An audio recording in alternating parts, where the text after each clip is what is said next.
আসসালামু আলাইকুম বন্ধুরা, আশা করি সবাই ভালো আছেন। আলহামদুলিল্লাহ আমিও ভালো আছি। আরেকটি নতুন দিনে নতুন আরেকটি রান্নার ভিডিও নিয়ে চলে আসলাম। তো আজকে আমি কাঁচা কাঁঠালের এঁচোড় রান্না আপনাদের সাথে শেয়ার করব। তো এখানে আমি বড় সাইজের একটি কাঁচা কাঁঠাল নিয়েছি। এই কাঁঠালটা আমি ব্যাক ক্যামেরায় কেটে নিব, আপনাদের সাথে শেয়ার করতে পারবো না। আমার ভিডিও দেখে যদি আপনাদের ভালো লেগে থাকে তাহলে লাইক, কমেন্ট, শেয়ার করে দিবেন আর অবশ্যই সাবস্ক্রাইব করবেন।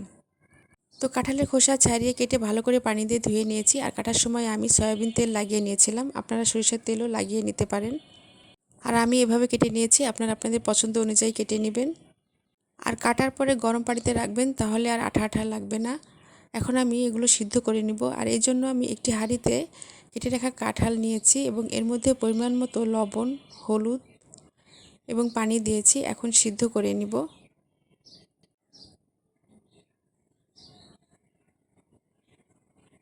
তো আমি কাঁঠালগুলো সিদ্ধ করে নিয়েছি। এখন আমি একটি চালনিতে পানিটা ঝরিয়ে নিব। তো সেদ্ধ করা কাঁঠাল আমি একটি চালনিতে নিয়েছি। এখন রান্নায় চলে যাব। আর এই জন্য আমি চুলায় একটি কড়াই বসিয়ে পরিমাণ মতো সাদা তেল দিয়ে দিয়েছি। তেল গরম হয়ে গেছে। এখন প্রথমেই পাঁচফোড়ন এবং দুটা শুকনো মরিচ দিয়ে কিছুক্ষণ ভেজে নিব।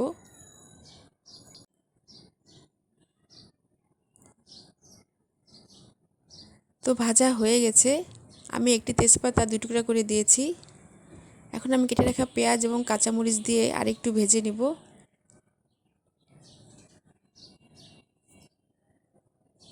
এখন আমি চা চামচের 1 চামচ আদা রসুন বাটা দিয়ে দিব।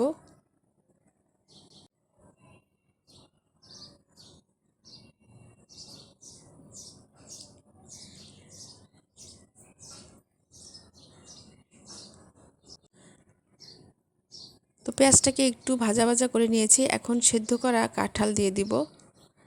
আমি কিন্তু সেদ্ধ করা কাঁঠাল 3 ভাগ করেছি, এখানে 1 ভাগ দিচ্ছি আর 2 ভাগ হচ্ছে আমি ফ্রিজে তুলে রাখছি, ডিপ ফ্রিজে।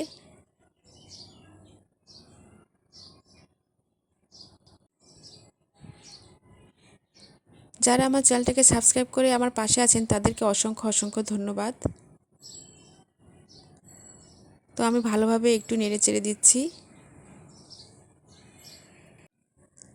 আর যারা এখনও করেন নাই ভিডিও দেখতে থাকুন, দেখতে দেখতেই ভালো লেগে যাবে। আমি ব্যাক ক্যামেরায় একটু সামান্য পরিমাণ পানি দিয়েছিলাম আর প্রথমে লবণ দিতে ভুলে গিয়েছিলাম। এখন আমি স্বাদ মতো লবণ দিয়ে দিচ্ছি।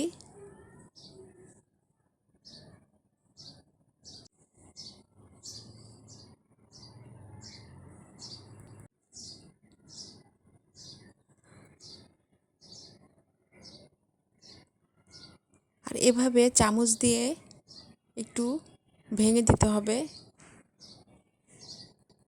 আমি এখন চা চামচের 1 চামচ চিনি দিয়ে দিব।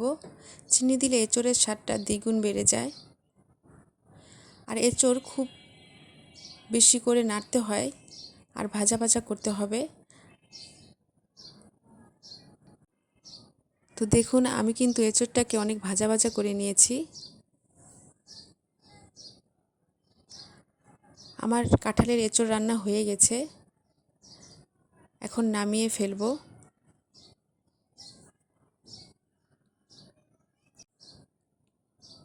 তৈরি হয়ে গেল কাঁচা কাঁঠালের এঁচোড় রান্না। এই এঁচোড় খেতে অনেক মজা, আমার কাছে খুবই ভালো লেগেছে। তো এইভাবে আপনারা রান্না করে খেয়ে দেখবেন। নতুন নতুন ভিডিও দেখতে আমার চ্যানেলের সাথে থাকবেন। ভিডিও নিচে বেল আইকনে ক্লিক করবেন যাতে নতুন কোনো ভিডিও ছাড়লে আপনাদের মোবাইলে নোটিফিকেশন চলে যায়। সবাই ভালো থাকবেন। আল্লাহ হাফেজ।